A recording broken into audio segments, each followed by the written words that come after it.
All right, we're back here on the Frontline podcast. Kortney, Kenny, Tom Parisi along for the ride with you, and recent North Bay Battalion draft pick, goaltender Dom DiVincentiis. Dom, welcome to the team. We're happy to have you. What was the whole process like for you?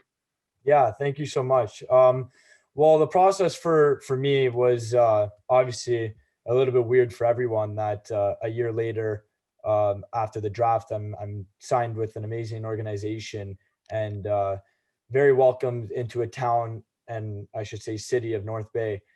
And for me, it's just truly an honor, and very excited to be a part of this new organization and new journey of my career.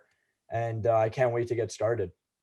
So, what have you been doing throughout all this shutdown stuff to just kind of keep on top of things?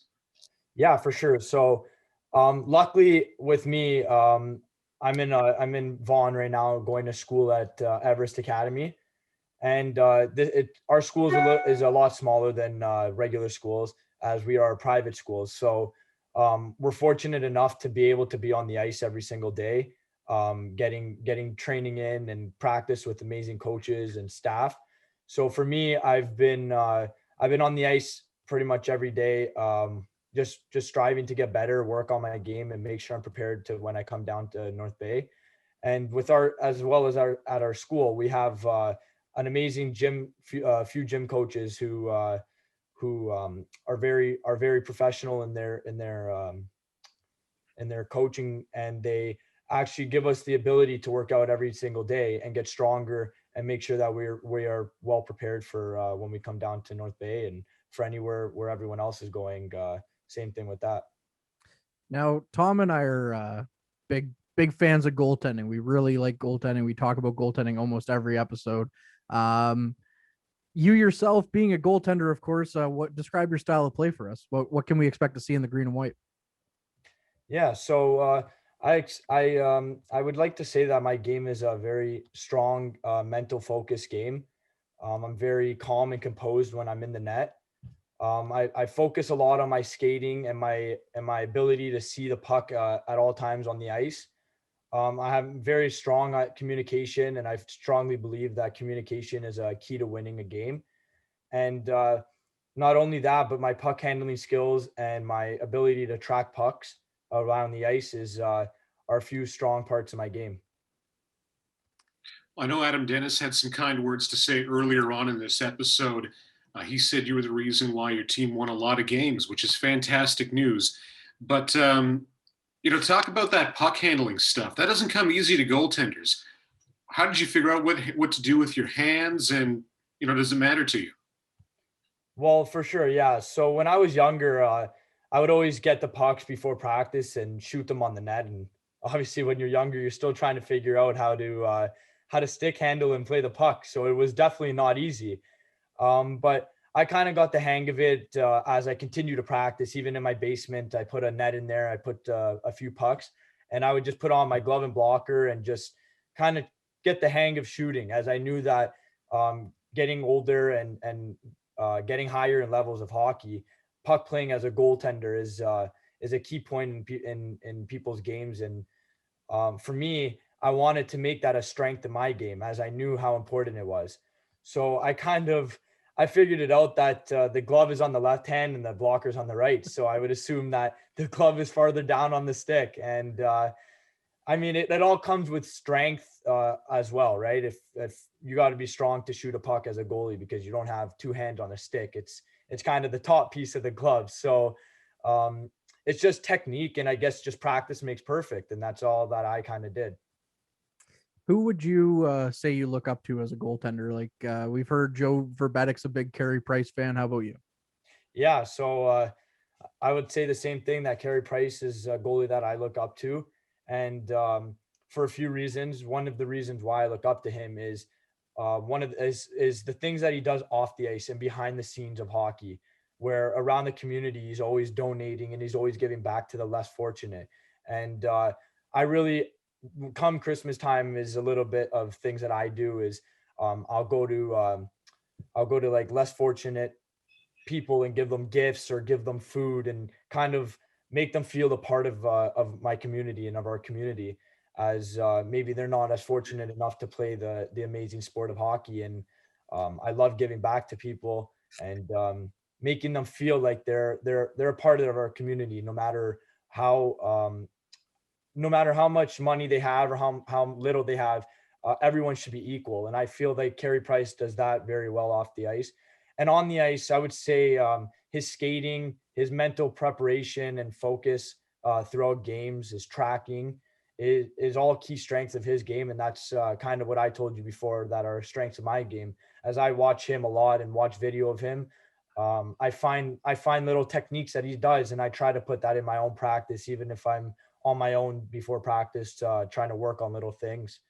And so another reason why, which is a little bit funny, is I normally wear number 50, but on North Bay, we weren't able to get number 50. So there, one available option was number 31, and I'm fortunate enough to be wearing number 31 in green and white, and I can't wait.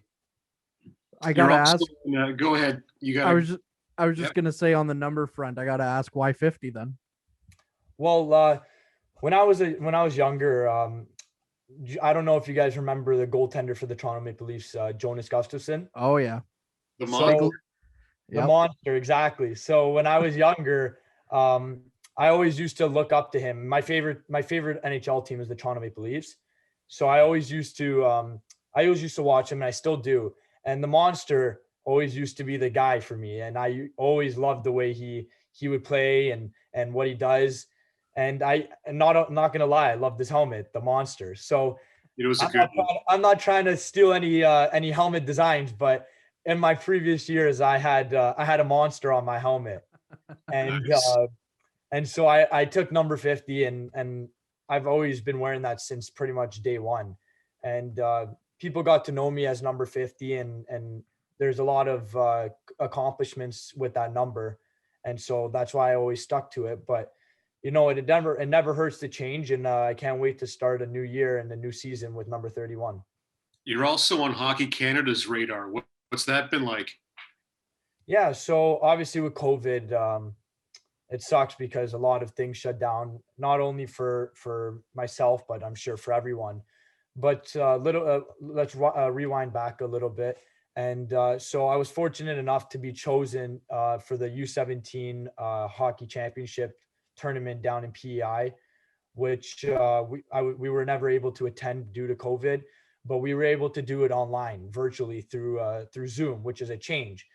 And like I said before, change is never bad. And so it was a new experience for everyone, and we made the most of it. And I'm truly honored and excited to be a part of Team Canada. And hopefully, once COVID is done, we can get down to PEI and play this tournament. Usually, in recent history with the battalion, we've seen them draft a goalie, and then they'll spend a year away from the team, kind of developing either through junior A means. I mean, Joe Verbeek played junior A, Reese Prue played junior A. What was the plan supposed to be for you this season? Were you going to make the jump right to the battalion before, if it was a normal year, of course, or were you going to play elsewhere at first? Well, yeah. So for the plan for me was to go play a year of junior for the Brampton Bombers, which is in the GOJHL.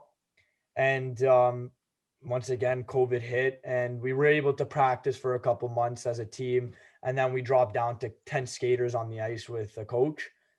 And then, so once COVID shut down, I guess the rinks obviously shut down with it. And we weren't able to get on the ice anymore as a team and be able to practice and play games, which is unfortunate because we had a great group of guys and would have loved to be a part of that team. But so like I said before, COVID hit, and we kind of had to write off the season for that. And now that I'm signed with North Bay Battalion, hopefully we could start up our 25 game season that they've been talking about. And can't wait to get down there with the team and start my new journey. What are, if there is a season, of course, everything's up in the air at this current point. By the time this episode comes out, maybe we know more, and we're just looking like fools right now in this podcast. But if the season was to start, what has Adam conveyed as the plan for you so far? Well, yeah, for sure. I mean, hopefully we start up and we get going. But for me, I set a few goals for myself, and one of my goals for me is to be playing in the OHL this upcoming season. And I think with Adam, I don't want to be talking because I'm not the one that should be announcing this, but hopefully I get a chance to be a part of the team in this upcoming season and be able to prove to everyone who I really am and what I can actually do for their team. All right, Dom, we really appreciate the time today. It's fantastic. Of course, it's always exciting when players sign with the team, even if you were in a strange situation drafted a year ago. It's always a very exciting time. So we thank you so much for joining us today and No, talking about the news. thank you so much for having me. It was very exciting to meet you guys, and hopefully we can meet in person one day. Look Absolutely. forward to it. Yep. Me Absolutely. too.